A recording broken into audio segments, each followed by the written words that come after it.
Der hohe Priester ist bei der Pilatus gegangen und hat gesagt, wir haben den Mann angetroffen beim Volk und er war das Volk auf am Hetzen gewesen. Der hat gesagt, ich soll der keine Steuer bezahlen und hat noch gesagt, der wäre ein König.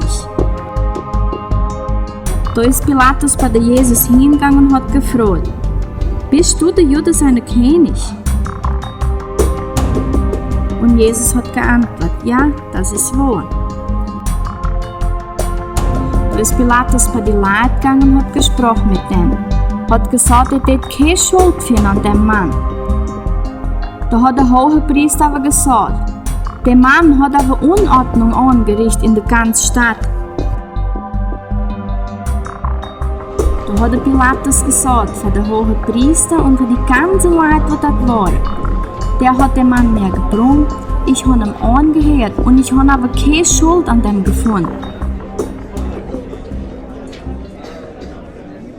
Und an der Ostern war das Gewohnheit, einen Bandit zu befreien. Da hat Pilatus für die Leute, die dort waren, gefragt, soll ich den Jesus befreien oder den Bandit?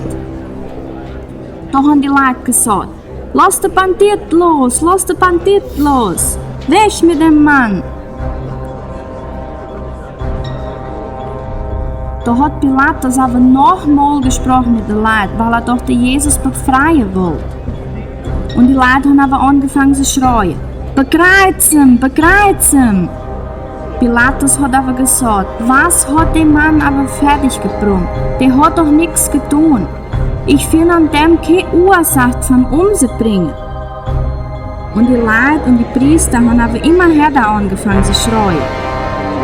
Bekreuzen, bekreuzen, bekreuzen, bekreuzen, bekreuzen, bekreuzen.